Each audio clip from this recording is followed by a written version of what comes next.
प्रधानमंत्री जी कहते हैं मैं प्रधान सेवक हूं, अगर वास्तव में है तो अगले मन की बात इसी पर होनी चाहिए।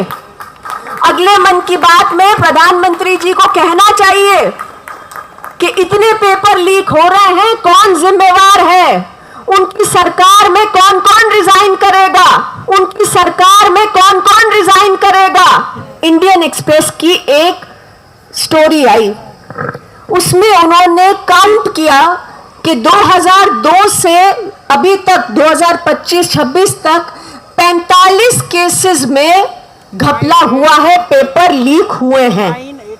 कितने केसेस में कन्विक्शन हुई? 2।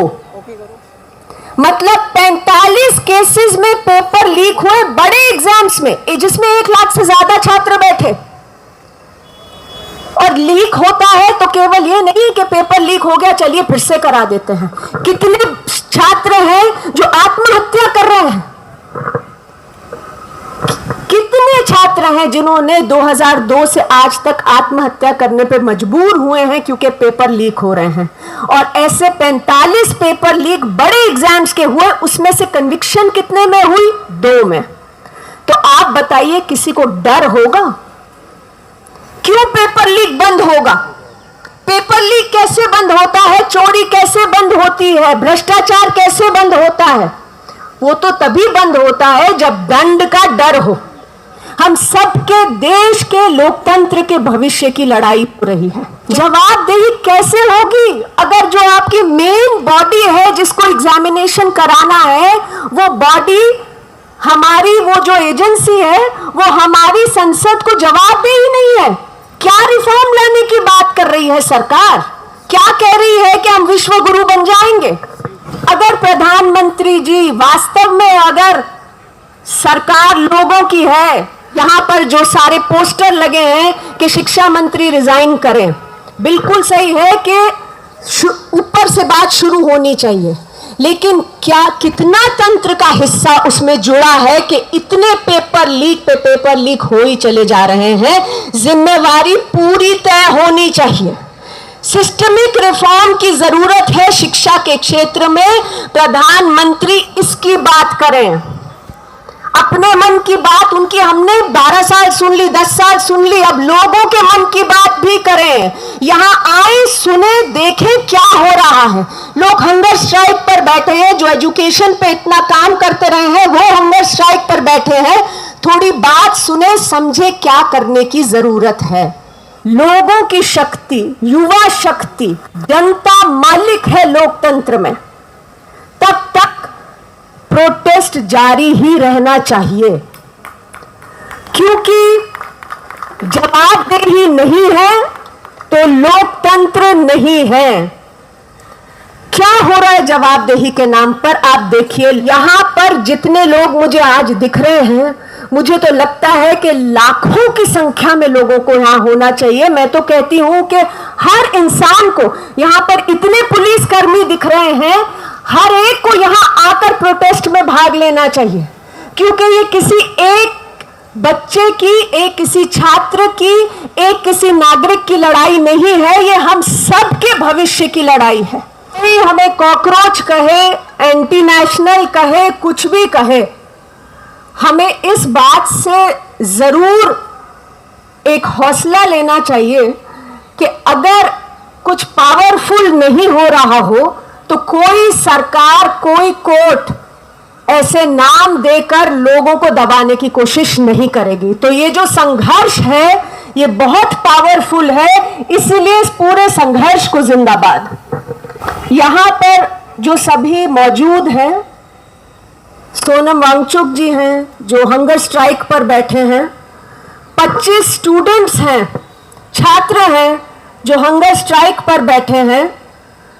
मुझे लगता है कि इससे बड़े शर्म की बात नहीं होगी कोई भी कि लोकतंत्र में जहां हम कहते हैं कि सरकार हमारी है, वहां इतना बड़ा अन्याय हो रहा है, पेपर लीक पे पेपर लीक हो रहे हैं, लेकिन सरकार ज्यों की त्यों नहीं हो रही। मतलब क्या डिमांड है यहां से? सिंपल डिमांड है जवाबदेही की। कौन कौन वोट करता है? हम सब वोट करते हैं। टैक्स का पैसा किसका है? जिससे सरकार चलती है, हमारा पैसा है। तो सरकार किसके लिए चलनी चाहिए? हमारे लिए चलनी चाहिए, छात्रों के लिए चलनी चाहिए, युवाओं के लिए चलनी चाहिए। जब बार बार पेपर लीक हो रहा है, मैं तो कहती हूं इस मंच से जो बात उठ रही है वो एक सिंगल फोकस बात भी है कि पेपर लीक हो रहे हैं, कोई तो जवाबदेही ले। क्या पेपर लीक इस देश के छात्र करा रहे हैं? इस देश के छात्र जो इतनी मेहनत करते हैं, वो पेपर देने के लिए, जाने के लिए इतनी मेहनत करते हैं, उनके माँ बाप अपने घरों को, अपनी जमीनों को गिरवी रखते हैं जिससे कि वो जाकर तैयारी करके पेपर दे सके, वो पेपर लीक हो जाते हैं। एक भी पत्ता नहीं हिलता सरकार में। ये कैसी सरकार है?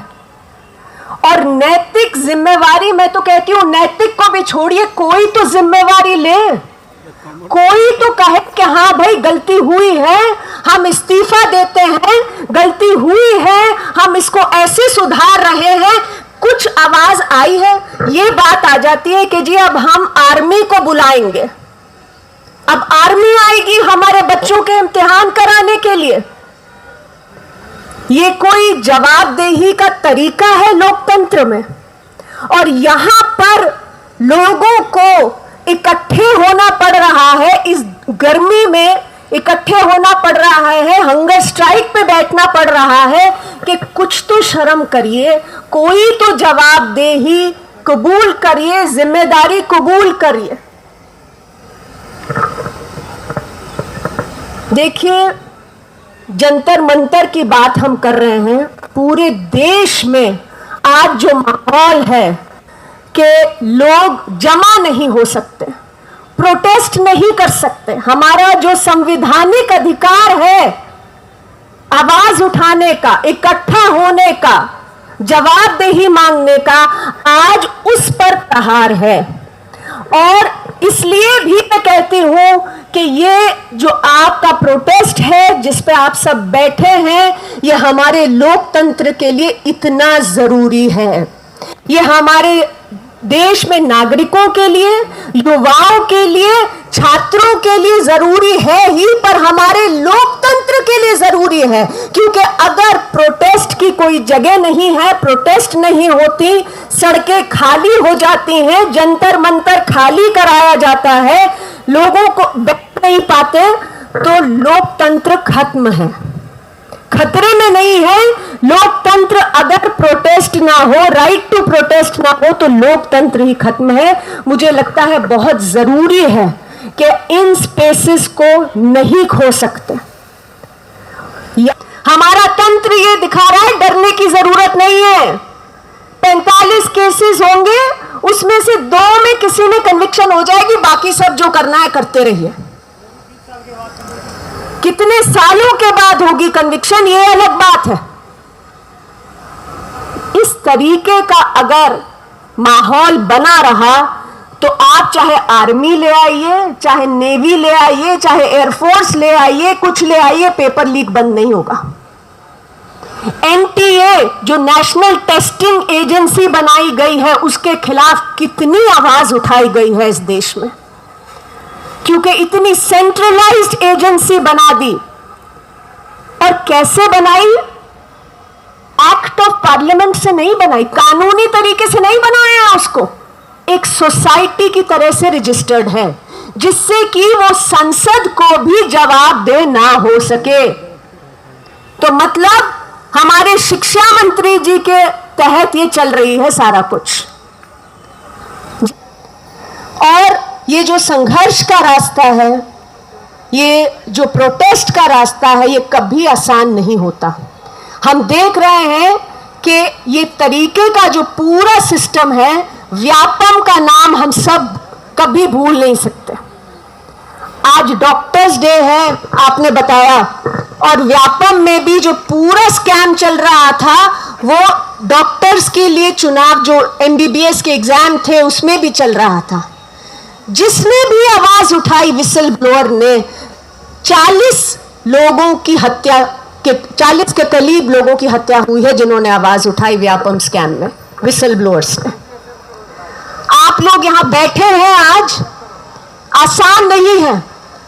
हर एक तरीके के नाम से पुकारा जा रहा है, क्या क्या एक्शन हो सकता है, हो रहा है, लेकिन मुझे लगता है कि ये याद रखने की जरूरत है कि अगर हम आवाज नहीं उठाएंगे तो हमारा संविधान नहीं बचेगा, हमारा लोकतंत्र नहीं बचेगा। और इसीलिए एक बार और आप सब जिंदाबाद कहते हुए, आप सबके समर्थन में आपके साथ खड़े होते हुए मैं अपनी बात को समाप्त करती हूं। जिंदाबाद।